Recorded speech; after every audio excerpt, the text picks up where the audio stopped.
Good morning students. आप सभी लोगों का एमएससी थर्ड सेमेस्टर में स्वागत है। बड़ी खुशी की बात है कि आप सभी लोगों ने सेकेंड सेमेस्टर को सफलतापूर्वक प्रमोट कर लिया और अब आप लोग थर्ड सेमेस्टर के स्टूडेंट हो गए हैं। आज हम लोग थर्ड सेमेस्टर का सबसे पहला लेक्चर पढ़ेंगे और सबसे पहला पेपर पढ़ेंगे। आपको मालूम है कि आपके थर्ड सेमेस्टर का जो सबसे पहला पेपर है वो है नंबर सिस्टम और यह पेपर हम पढ़ाएंगे। तो आज हम लोग इसका पहला लेक्चर रिकॉर्ड करते हैं और पहला लेक्चर देखते हैं कि नंबर सिस्टम की शुरुआत हुई कैसे। बात किया जाए तो आप बचपन से नंबर से परिचित हैं। सबसे पहले अगर आप स्कूल में गए, कहीं भी गए, तो सबसे पहले आपको नंबर से ही इंट्रोड्यूस होना पड़ा। बचपन में बहुत मार भी पड़ती थी, गिनो कितने, मल्टीप्लाई करो कितने। तो नंबर का ही खेल शुरू से हमारे साथ रहा है। आज हम लोग दोबारा, जब बचपन में नंबर हम लोगों ने सिखाया तो हम लोगों ने सोचा नहीं किसने बनाया होगा, क्यों लोग सिखा रहे हैं, इसका पर्पज क्या है। लेकिन चूंकि आज अब हम लोग बड़े हो चुके हैं तो बार बार हमारे मस्तिष्क में यह ख्याल आता है, आखिर ये नंबर है क्या, नंबर्स को बनाया किसने, क्यों बनाया, कैसे बना होगा, सबसे पहली बार इसका ओरिजिन कैसे हुआ होगा, कैसे कोई जाना होगा कि वन को वन की तरह बनाएंगे, क्या यह वन वन है, क्या हम लोग दूसरे किसी ऑब्जेक्ट को वन क्यों नहीं कहते हैं। हम लोग इन सारी चीज़ों की विचारों पर जरूर देखेंगे, एक बार सब पर विचार करेंगे कि क्यों ऐसा है। जनरली जब आप हिस्ट्री ऑफ मैथमेटिक्स पढ़ेंगे तो नंबर सिस्टम के बारे में सबसे पहले वहाँ से आपको कुछ पॉइंट मिलेंगे हिस्ट्री के कि हम लोगों यहाँ मैथमेटिक्स में नंबर की शुरुआत कैसे हुई। मेसोपोटामिया में और उसके बाद इजिप्ट में, एक्चुअली प्राचीन काल में जो गडेरिये होते थे, भेड़ बकरी चराने वाले जो शेफर्ड होते थे, उस समय बिल्कुल कोई नहीं जानता था कि वन क्या है, दो क्या है, तीन क्या है। इन सारे नामों का इजाद नहीं हुआ था। तो उनके पास होता क्या था कि कुछ भेड़ बकरियां हुआ करती थी, वो भेड़ बकरियां चराया करते थे। तो जब उनकी भेड़ बकरियां घर से दूर निकलती थी तो काउंटिंग उनको आता नहीं था। तो करते यह थे कि एक बकरी को अपने घर से बाहर निकालते थे और करस्पॉन्डिंग एक पत्थर एक झोली में रख लेते थे। दूसरी को बाहर निकाला, दूसरा पत्थर झोली में रख लिया। फिर ऐसे जो है, हम जो यहाँ पे एक को निकाला, दो को निकाला, उस समय उनको नहीं मालूम था एक या दो क्या होता है। ऐसे वो लोग एक एक को निकालते जाते थे और करस्पॉन्डिंग एक एक पत्थर झोली में रख लेते थे। शाम के वक्त जब सारी की सारी भेड़ें वापस आती थी तो उनकी काउंटिंग फिर नहीं मालूम। तो होता क्या था, देखिए चाहे जो भी हो, मनुष्य के माइंड में ये तो होता ही है, ये तो चलता ही रहा होगा कि हम जितनी भेड़ों को बाहर निकाले हैं क्या सारी की सारी वापस आ गई, भले गिनती ना आता हो। तो जब वो वापस आती थी तो एक एक के करस्पॉन्डिंग एक एक पत्थर झोले से निकाल के रख करके अंदर बुला लिया जाता था भेड़ों को। एक कोई एक पत्थर बच गया तो हम लोग कहेंगे कि समवन इज मिसिंग नाउ, इस करस्पॉन्डिंग पत्थर वाली भेड़ गायब है। सो इस तरह से बातें चलती रही। अचानक से ऐसे बोलते बोलते प्रचलन में उनके माइंड में वर्ड आया होगा, one is missing now. So the one terminology first of all introduced by the man, one is missing now, he is given by the God. It's natural thinking. जब वो बोल रहा था कि एक गायब है तो एट रैंडम एक जो है उसके जो है जुबा पे आ गया, गार्ड ने दिया। ऐसे धीरे धीरे जो है नंबर्स का अब एक्सपेंशन शुरू होगा। तो ये जो क्रानकर, हमारे एक जो बहुत बड़े मैथमेटिशियन हैं, आप लोग क्रानकर का नाम पढ़े होंगे, टेंसर में क्रानकर डेल्टा के नाम से, उन्होंने कहा कि जो सारे के सारे ये हमारे जो इंटीजर्स हैं, मोर प्रिसाइसली कहा जाना तो नेचुरल नंबर्स, ये सब गॉड गिवन है, rest are made by the man. Number system की शुरुआत कैसे हुई और नंबर सिस्टम पे आगे के वर्ग कैसे काम कैसे चलने शुरू हुए, इस पर जो है बीबीसी लंदन, आप लोग जानते हैं कि एक बहुत ही फेमस चैनल है। और बीबीसी लंदन हमेशा जो भी अपना न्यूज देता है, ऑथेंटिक न्यूज देता है, आप लोग ये भी जानते हैं। तो उसकी एक बहुत ही अच्छी सी रिपोर्ट है, हम उसका रिपोर्ट आपको दिखाना चाहते हैं कि नंबर सिस्टम एक्चुअली इंट्रोड्यूस कैसे हुआ था। तो आप गौर से इस वीडियो को देखिए, इस वीडियो क्लिप के बाद हम लोग आगे और प्रोसीड करेंगे। तो आप देखेंगे कि इसमें जो है बीबीसी लंदन ने काफ़ी ज़्यादा रिसर्च किया और उस रिसर्च के बेस पर उन्होंने अपना एक history of mathematics number system से रिलेटेड बनाया। Please see this video. विवेचना।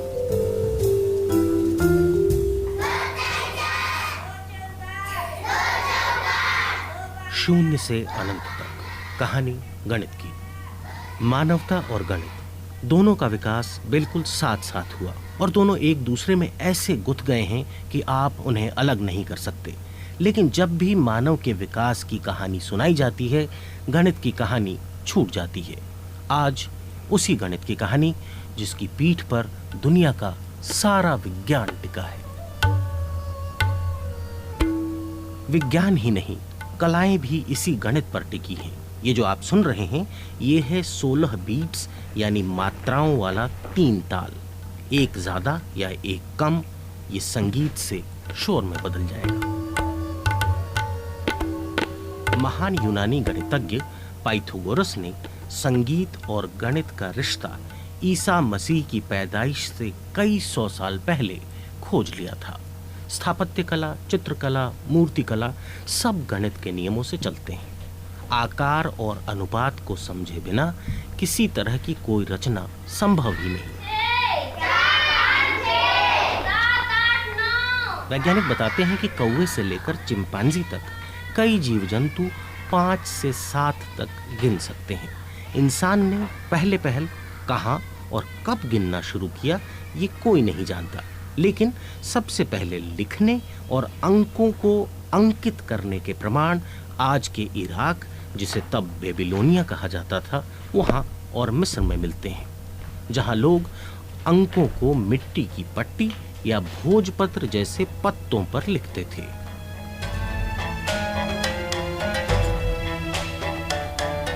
इस धरती पर इंसान की बनाई हुई सबसे पुरानी चीजों में से एक है मिस्र के पिरामिड।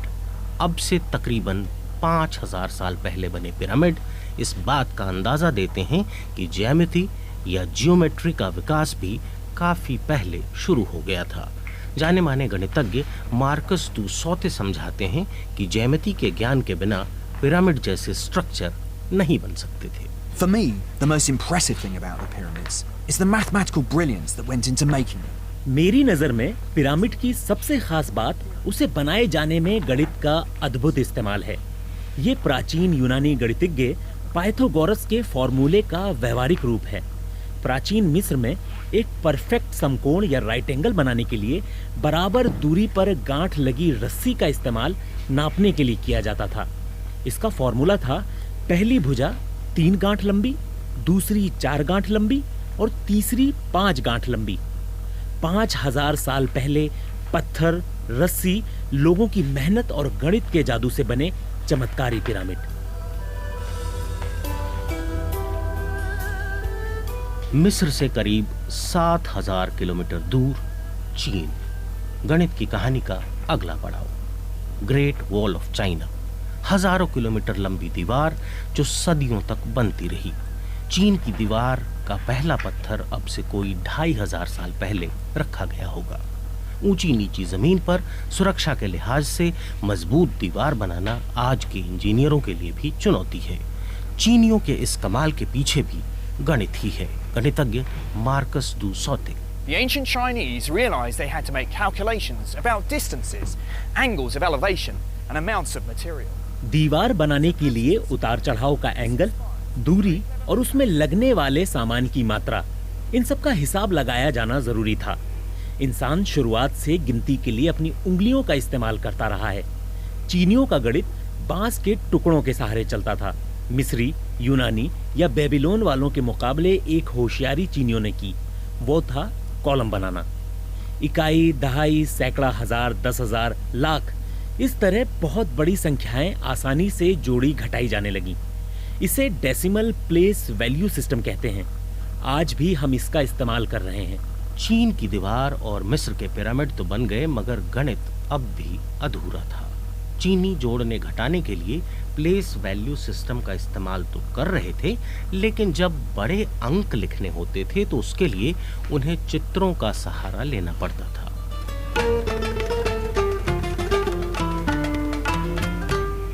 मिस्र, मेसोपोटामिया, बेबीलोन, यूनान, चीन, हर जगह लोग अपने कदमों, हाथों की लंबाई या बित्ते से नाप तोल कर रहे थे। कई पत्थर, कहीं बांस, कहीं मिट्टी की गीली पट्टी या रेत पर हिसाब लगाने की कोशिश हो रही थी। लेकिन गणित की कहानी में सबसे दिलचस्प मोड़ आया भारत में, जिसने गणित की दुनिया और दुनिया के गणित को हमेशा के लिए बदल कर रख दिया। 1 से 9 तक के अंकों का इस्तेमाल चीनी, बेबीलोन वाले भी करते थे, लेकिन भारत के लोगों ने इन नंबरों को लिखना आसान बनाया। मगर कहानी का ट्विस्ट ये नहीं था। इंसान के हाथों में 10 उंगलियां थी। वह 10 और दहाई को भी समझता था, सैकड़े को भी, लेकिन उसे लिखा पहली बार भारत ने, उसे एक अंक के तौर पर भारत ने देखा। मार्कस दुसौते बताते हैं, The Indians transformed zero from a mere placeholder. Bharat ने शून्य को पूरा नया रूप दे दिया। ये पहले सिर्फ प्लेस होल्डर के तौर पर था। मिस्र और बेबीलोन वाले शून्य की जगह खाली छोड़ देते थे, लेकिन भारत ने उसे 10वें अंक का दर्जा दिया, 0 से लेकर 9 तक, यानी 10 अंक। इसके बाद तो दुनिया ही बदल गई। बड़े से बड़े अंक को लिखना, उन्हें जोड़ना घटाना अचानक बहुत आसान हो गया और गणित के पहिए को मानो इंजन मिल गया।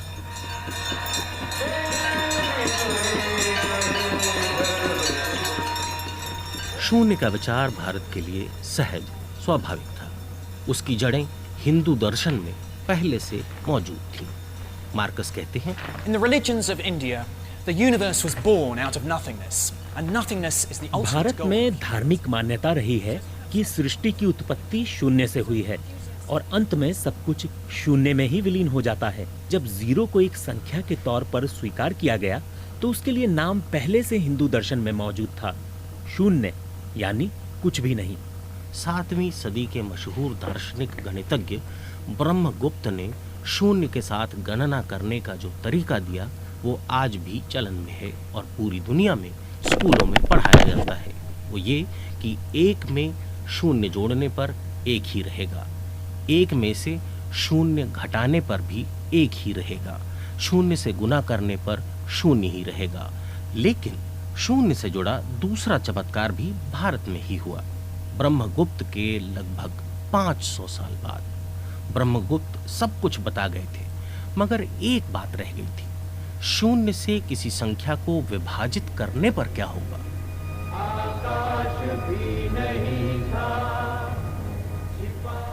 इस सवाल का उत्तर दिया 12वीं सदी के एक गणितज्ञ भास्कर ने।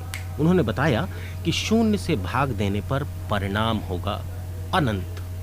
ये अनंत भी हिंदू दर्शन की ही कल्पना थी, जिसमें ईश्वर का स्वरूप अनंत बताया गया है। अनंत के आइडिया को कुछ इस तरह समझ सकते हैं। Brahmagupta's rules about calculating with zero are taught in schools all over the world to this day. अगर आप एक फल को एक बार काटेंगे तो 2 हो जाएगा। इस तरह 2 से 4, 8, 16 और 32, इस तरह ये क्रम बढ़ता जाएगा और आखिर में जब फल का आकार 0 हो जाएगा, उसके बाद उसे और टुकड़ों में काटेंगे तो अनंत टुकड़े होंगे जिन्हें गिनना संभव नहीं होगा। शून्य और अनंत के बाद एक और कमाल भारत में ही होना था। दरअसल भारत दुनिया का पहला देश था जिसके दार्शनिकों ने इस बात को समझा कि अंक सिर्फ गिनने, जोड़ने या घटाने के लिए नहीं हैं, बल्कि वे अदृश्य और अमूर्त इकाइयां हैं जो मानवीय कल्पना की गुलाम नहीं हैं बल्कि स्वतंत्र हैं, उनका अपना अस्तित्व है। यही वजह थी कि भारत ने दुनिया को नेगेटिव नंबर का आइडिया दिया। मार्कस दुसौते कहते हैं कि भारत के गणितज्ञ नेगेटिव नंबर के सिद्धांत से परिचित थे। इस मामले में वे यूरोप से बहुत आगे थे। इसे वे ऋण कहते थे, यानी कर्ज। इसी से शब्द बना ऋणात्मक अंक। जैसे 3 में से 4 घटाने पर क्या होगा? वो 0 नहीं होगा, वो -1 होगा। ये विचार भी भारत का था। Now, a plus b the whole squared, right? Okay. So if I have a line, all right, yes, and I have an arbitrary point over here. समीकरणों यानी इक्वेशन का इस्तेमाल यूनानी, मिस्री, बेबीलोन वाले और चीनी भी कर रहे थे और अपने अपने तरीके से कर रहे थे। अंक गणित, ज्यामिति और समीकरण, ये सब आपको अब जटिल लग रहे होंगे। ठहरिए, एक और ज़रूरी चीज़ जो इन सब से जटिल है, उसका नाम है त्रिकोणमिति यानी ट्रिग्नोमेट्री। सुनिए मार्कस क्या कहते हैं उसके The बारे में। Indian astronomers could use trigonometry to work out the relative महीने में distance 2 between बार the जब चांद आधा होता है तो वो सूरज के ठीक सामने यानी सीधी रेखा में होता है। उस दिन धरती, सूरज और चांद के बीच एक परफेक्ट राइट एंगल यानी समकोण बनता है। वे नाप सकते थे कि धरती और सूरज के बीच बनने वाला कोण 1 डिग्री का 7वां हिस्सा है। त्रिकोणमिति के साइन फंक्शन से पता चलता है कि 1 डिग्री के 7वें हिस्से का मतलब है 1 का अनुपात 400। इसका मतलब यह है कि धरती से सूरज की दूरी चांद के मुकाबले 400 गुना अधिक है। यानी भारतीय गणितज्ञ धरती पर बैठे बैठे अंतरिक्ष नाप रहे थे।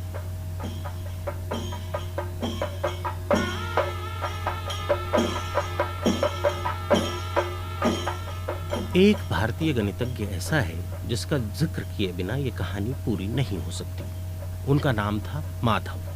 माधव ने ये साबित किया कि किसी भी संख्या को अनंत टुकड़ों में तोड़ा जा सकता है या किसी संख्या में अनंत टुकड़े जोड़े जा सकते हैं। यानी गौर से सुनिए, 0 और 1 के बीच भी एक अनंत छिपा है, ये बताया माधव ने। गणित जिनका विषय नहीं है और इन जटिल विचारों से ऊब रहे हैं, उनके लिए एक ज़रूरी जानकारी। गणित के सबसे जटिल सवाल पाई का मान क्या है, इसका भी जवाब दिया भारत ने। Marcus. The mathematician Arabayata gave a very accurate approximation. 6ठी सदी के भारतीय वैज्ञानिक आर्यभट्ट ने बताया कि पाई का मान 3.1416 है। इसके आधार पर उन्होंने धरती की परिधि को नाप दिया। उन्होंने बताया कि धरती का घेरा 24,835 मील है, जो लगभग सही है, लेकिन पूरी तरह सही नहीं है। पूरी तरह सही उत्तर दिया 15वीं सदी में माधव ने। माधव ने इसके लिए अनंत का सहारा लिया। पाई के बिना इंजीनियरों का काम नहीं चल सकता। पाई दरअसल किसी भी वृत्त के व्यास और परिधि का अनुपात है। जहां कहीं मोड़ या घुमाव आता है, उसे समझने के लिए पाई।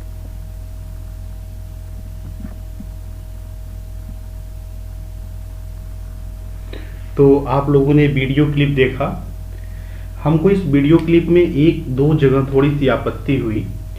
जैसे कि जब स्टार्टिंग में एक जगह ये बोला गया कि शुरू में ये नहीं मालूम है कि नंबर सिस्टम को किसने खोजा, इसके बारे में हर कुछ जानकारी नहीं है। जबकि स्टार्टिंग में हमने ये बोला कि ये स्टार्टिंग मेसोपोटामिया से और इजिप्ट से जब हुआ था, तो उस टाइम के लोग भेड़ बकरियां चराते थे, वहाँ से आया था। ये जो स्टोरी है आपको हिस्ट्री ऑफ मैथमेटिक्स में ईविंग की बुक में मिलेगी। तो BBC लंदन का रिपोर्ट भी अपने आप में बहुत ही अच्छा है और उन्होंने जो रिसर्च करके लिखा है उनका भी रिपोर्ट अपने जगह बहुत अच्छा है। तो इस तरह से नंबर्स के बारे में आपने देखा कि नंबर्स की उत्पत्ति कैसे हो रही है और कैसे धीरे धीरे हमारे भारत में भी मैथमेटिक्स आगे की तरफ बढ़ रहा है, जैसा कि बाकी के देशों में हो रहा था। हमारे देश में जो लिखने की कला थी, अभी आपने देखा कि सबसे पहले धीरे धीरे यहाँ पर जो लिखने की कला डेवलप हुई है, जैसा कि आज की डेट में हम लोग 1 2 3 4 बनाते हैं, वो भारत में ही डेवलप हुआ था। दूसरी बात, पाइथागोरा, जिसको आप लोग पाइथागोरस भी कहते हैं, हालांकि उसका ओरिजिनल नाम पाइथागोरा है। तो पाइथागोरा ने सबसे पहले क्या किया, एक वायर लिया, उसको स्ट्रेच किया, स्ट्रेच करके उसके डिफरेंट पॉइंट पर उस वायर के डिफरेंट पॉइंट को छेड़ा। उससे क्या हुआ, एक तरह की धुन निकली। तो आप लोग जानते हैं कि जो मैथमेटिक्स है हमारे यहाँ पूरी की पूरी म्यूजिक मैथ पर ही आधारित है। इनफैक्ट जो वाद्य यंत्र है ना, पाइथागोरस ने जो ये किया भिन्न भिन्न जगहों पर जब उसको छेड़ा तो वहाँ से 8 प्रकार की मूल ध्वनियाँ निकली, जबकि अब हमारे पास केवल कितने हैं? 7 हैं। फिर उन ध्वनियों में जो राग होता था उसमें भी बहुत सारी मैथ्स भरी पड़ी हुई है। तो हमारी मैथ्स की स्टोरी तो लगभग हर क्षेत्रों में है। हालांकि हम लोग धीरे धीरे आज से नंबर के बारे में जानना शुरू करेंगे। नंबर्स, नेचुरल नंबर्स क्या हैं, कितने हैं, ओके, इनका नाम 1 2 3 है तो कहाँ तक है ना। फिर हम लोग जानेंगे क्या इनफाइनाइट कुछ होता है, अनंत कुछ होता है। तो अभी आपने देखा हमारे हिंदू माइथोलॉजी में जो पुराने वेद हैं उन सब में इसका वर्णन आता है। अभी बीबीसी लंदन के रिपोर्ट में भी आपने देखा। एक जो है जैन धर्म की एक बहुत ही अच्छी ग्रंथ है, उसमें लिखा हुआ है अनंत प्रकार के अनंत, means that there are infinite types of infinities. हम लोग इसको भी आने वाले लेक्चर्स में देखेंगे कि ये अनंत प्रकार के अनंत क्या होते हैं। क्या अनंत के सिवाय भी दूसरा अनंत होता है? क्या 2 अनंत होते हैं जिनमें कोई अंतर होता है? ओके, सो हम लोग जानेंगे ना कि जब कोई, अभी हम सेट का नाम नहीं लेना चाहते हैं, लेकिन धीरे धीरे जब हम इसके बारे में पढ़ना शुरू करेंगे तो सब कुछ जानेंगे। तो हम लोग नंबर्स के बारे में जाने, इसका इंट्रोडक्शन आपने देखा। नीचे के आपके जो 2 टॉपिक यहाँ पर लिखे हुए हैं ना, सेट और फंक्शन, इसके बारे में आज हम डिस्कशन नहीं करेंगे। आज हम सिर्फ और सिर्फ नंबर के बारे में ही डिस्कशन करेंगे। ओके, सो देखिए हुआ क्या था, स्टार्टिंग टाइम में जब नंबर्स आए ना तो इंडियंस ने इस पे बड़ा काम किया था। जैसे देखिए आज के डेट में जो हम लोग नंबर यूज करते हैं ना, आप लोग जानते हैं कि जो भी नंबर हम लोग यूज करते हैं उसकी लिखावट को जरा देखिए। हमारे जो इंडियन मैथमेटिशियंस थे, देखिए होता ये है कि जो नंबर है ना, नंबर को तो गॉड ने बनाया, क्रांकर ने भी इस बात को कहा, integers are created by the god, rest by the man. हुआ क्या कि भगवान हमको बोलने का सलीका देते हैं, तरीका सिखाते हैं, क्या बोलना है यह हम तय करते हैं। वैसे ही जो नंबर्स है ना, numbers are given by god, लेकिन इसको अलग अलग लोग रिप्रेजेंट करते थे। जैसे आप लोग रोमन वाला पढ़े होंगे, 1 को ऐसे लिखते हैं हम लोग, फिर ऐसे हम लोग 2 को लिखते हैं, ठीक है, फिर ऐसे आप लोगों ने देखा होगा कि हम लोग 3 को लिखते हैं, 10 को ऐसे हम लोग लिखते हैं। अगर बहुत बड़ा नंबर लिखना पड़ जाए ना तो इसमें बहुत बड़ी प्रॉब्लम आती थी रोमन में। ऐसे डिफरेंट टाइप्स के कंट्रीज में वहाँ के बोलचाल की भाषा के अनुसार, वहाँ के लैंग्वेज के अनुसार तरह तरह का सिंबल अडॉप्ट किया गया। हमारे भारत में जो सिंबल अडॉप्ट किया गया स्टार्टिंग में, आज वही सिंबल पूरे विश्व में चलता है। यह जानकर आपको ताज्जुब होगा। हुआ क्या, जब भारत में नंबर को रिप्रेजेंट करने का तरीका आया तो लोगों ने 1 को ऐसे रिप्रेजेंट किया, एंगल के बेसिस में। जब भारत में जब नंबर का जब इंट्रोडक्शन हुआ, यहाँ पर जब लोगों ने लिखना शुरू किया तो एंगल के आधार पर लिखना शुरू किया। आप यहाँ देखिए, यहाँ पे कुल कितने एंगल हैं? 1 एंगल है, तो इस एंगल के बेस पे इस टाइप के नंबर को 1 कहा गया। ऐसे ही अगर आप लोग जो है 2 बनाने की कोशिश करेंगे तो फिर आप देखेंगे कि 2 को जब भारत में बनाया गया तो उन लोगों ने 2 को इस तरह से बनाया, ऐसे। सो देखिए यहाँ पे 2 एंगल हैं, इसीलिए 2 को जो है इस तरह से बनाते हैं, 2 की तरह से बनाते हैं। तो सबसे पहले लोग ऐसे ही बनाते थे, बाद में धीरे धीरे इसका रूप लोग बदल करके इसको सुंदर वाला 2 बनाना शुरू कर दिए, जैसा कि आज हम लोग लिखते हैं, दिस इज 2, दिस इज 1। लेकिन पहली बार जब लिखा गया था तो ऐसे ही लिखा गया था।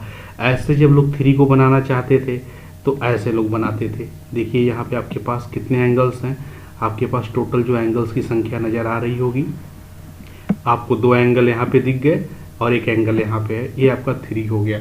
ऐसे जब लोग बनाते थे तो 4 को बनाना शुरू किए, ठीक है, तो 4 लोगों ने जब बनाया तो इस टाइप से ऐसे बनाया। अब आप यहाँ पर देख पा रहे हैं कि 1 एंगल यहाँ पर है, 1 एंगल यहाँ पर है ना, 1 एंगल यहाँ पर है और 1 एंगल यहाँ पर है और 1 एंगल यहाँ पर नीचे है। एक्चुअली हमने ये जो बनाया हुआ है थोड़ा सा लेंथ इसका ज़्यादा बन गया है, ये लेंथ यहाँ पे नहीं है और हम इसको थोड़ा सा मिटा दे रहे हैं। जो 4 का जो लेंथ है ये थोड़ा ज़्यादा हो गया है। एक्चुअली जो हमारे पास जो 4 था वो 4 की लेंथ कुछ ऐसे है।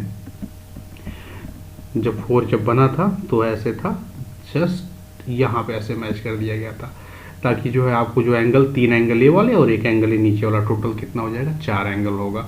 ऐसे आप लोग जो है बाकी भी नंबर्स हो, देखिए 7 जब बनाया गया था, आपने देखा होगा बचपन से कई बार लोग 7 ऐसे बनाते थे ना, ऐसे बनता था यहाँ पर। तो हम लोग सोचते थे कि 7 में ये वाली लाइन, कुछ लोग बनाते हैं, कुछ लोग छोड़ भी देते हैं, लेकिन जब स्टार्टिंग टाइम में बना था तो ऐसे ही बना था। देखिए इस ट्रायंगल में टोटल कितने एंगल हैं, 3 और 4 एंगल यहाँ है। इसके बाद इसमें टोटल एंगल कितने हो गए, 3 हो गए, और यहाँ पे आपके पास जो है टोटल एंगल यहाँ पर भी है आपके पास 4।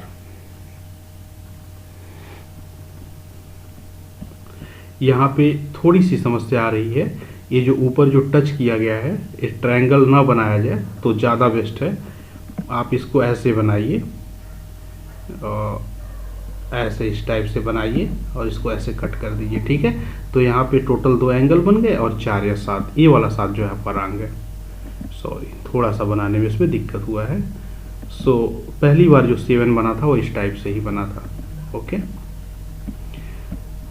तो ऐसे आप 8, 9 भी जो है देख सकते हैं, on the basis of angle लोगों ने इस तरह से बनाना शुरू किया था, ओके। सो अब आप इसके बाद देखिए, हम लोग थोड़ी सी और इस पे डिस्कशन करते हैं कि ये सारे के सारे नंबर सिस्टम्स जो हमारे पास चल रहे हैं, ये और किस ढंग से जो है चल पाएंगे।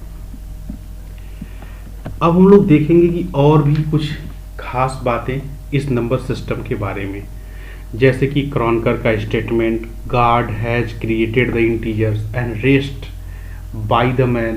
तो कहा यह जाता है कि जो भी है, इंसान को बोल लेना गॉड गिफ्टेड है, लेकिन लैंग्वेज इंसान खुद बनाया था। वैसे ही इंटीजर को भगवान ने बनाया, लेकिन कौन कैसे लिखेगा ये अलग अलग कंट्री के लोग अलग अलग ढंग से तय करते हैं, ठीक है। जैसा कि आपने देखा कि बहुत सारे कंट्रीज में अलग अलग ढंग से किया जाता है। अभी जैसे हम लोगों ने नंबर को रिप्रेजेंट हम कर रहे थे ना, तो कुछ लोगों ने पूछा कि can you have a symbol without angle. आप सोचो कि आपको कोई एक ऐसा सिंबल बनाना पड़े जिसमें एंगल ही ना हो, तो आप कैसे बनाओगे, ऐसे बनाओगे। तो शायद जो शून्य की परिकल्पना, इसमें बताइए इस कर्व में कितने एंगल हैं, कोई एंगल नहीं है। तो जो शून्य की परिकल्पना आई थी ना, शायद पहली बार शून्य की परिकल्पना यहीं से आई थी, ठीक है, इसके द्वारा ही आया हुआ था। अब जरा देखिए, हम लोग जब यहाँ पर इसको बना दिए तो 0 का इन्वेंशन ऐसे लग रहा है यहाँ से निकला। हमारे पास भगवान का दिया हुआ सारा नंबर है, भगवान का दिया सब कुछ है, जैसे बोला जाता है। अब हम यहाँ पर देखेंगे कि जो कंसेप्ट ऑफ काउंटिंग है ना, ये भगवान के द्वारा दिया गया, लेकिन जो सिंबल्स हैं वो आवर डेवलपमेंट है, हमारे डेवलपमेंट है। अब इसके बाद आप जरा 2 इंपॉर्टेंट स्टेटमेंट देखिए, यही जो भी हम बोल रहे हैं कि speaking quality the human being is God gifted but the language has created God himself. यहां पर एक हमने लिखा हुआ है, आप सोचो जरा, कोई भी अगर आपको नंबर दे दिया जाए तो पहली बार जब ऑब्जर्व किया गया होगा, जैसे मान लीजिए आपके पास 12 है, तो आपके पास अगर 12 लिखा हुआ है तो 12 को अगर आप लिखना चाहेंगे तो आप ऐसे लिखेंगे ना। 12 को अगर आप लिखते हैं तो आप लिखेंगे 10, और जो पहला वाला डिजिट आपका लिखा हुआ है ए की जगह इसको पुट कर दीजिए, तो आप लिख देंगे 10 × 1 and plus B, B means 2। तो यह बना। तो कोई भी नंबर जब 2 डिजिट का रहेगा तो आप ऐसा लिखेंगे, ऐसे बी ए रहेगा तो आप ऐसा लिखेंगे। अगर आप ए बी माइनस बी ए करो और दोनों में कोई डिफरेंस ना हो तो क्या बन जाना चाहिए, 0। लेकिन आप देखिए पहली बार जब इसको ऑब्जर्व किया गया ना, तो ये बना 9b माइनस ए, इस टाइप का कुछ बना। तो ऐसे भी तमाम तरह के ऑब्जर्वेशन आप इसमें देख पाएंगे आगे चल करके। आप एक वर्ड यहाँ लिखा हुआ देख पा रहे हैं, कार्डिनाल। एक्चुअली आपका ये जो 1 2 है ना, 1 और 2 ये कार्डिनाल ही है। कार्डिनाल मतलब होता है कि जब हम किसी भी बात की काउंटिंग करना शुरू करें तो उसके करस्पॉन्डिंग किसी नंबर को हम असाइन कर दें, उसको हम लोग कार्डिनाल बोलते हैं। तो 1 जो है हमारा फर्स्ट कार्डिनाल है, मतलब गिनती में यूज होने वाला पहला नंबर है। 2 जो है आपका सेकेंड कार्डिनाल है, तो this is the first cardinal, this is the second cardinal. Actually मैं ये जो टर्मिनोलॉजी लिया हूँ ना, कार्डिनाल, आप देखेंगे आज के ज़माने में LKG के बुक में है। देख के डर लगता है कि इतनी बड़ी बड़ी बातें आजकल एलकेजी और क्लास 1 के क्लास में पढ़ाई जाती हैं। देखो तो ज़रा, कार्डिनल जो हम लोग कभी सुने भी ना थे, और इस तरह के जो है शब्द पढ़ाए जाते हैं। ऐसा डर लगता है ना कि 2-4 पेज पलटने के बाद कहीं काशी थ्योरम ना आ जाए। तो ये बहुत बड़ी बड़ी बातें यहाँ पे इस तरह से आप देख पा रहे हैं। अब हम लोग इसी के जस्ट बाद कल के लेक्चर में और भी जानेंगे सेट के बारे में, सेट को कैसे डिफाइन करते हैं। तो बाकी की जो भी चीज़ें हम लोग कल के लेक्चर में पढ़ेंगे। आज के लेक्चर के लिए बस इतना ही। Thanks, best of luck to all of you.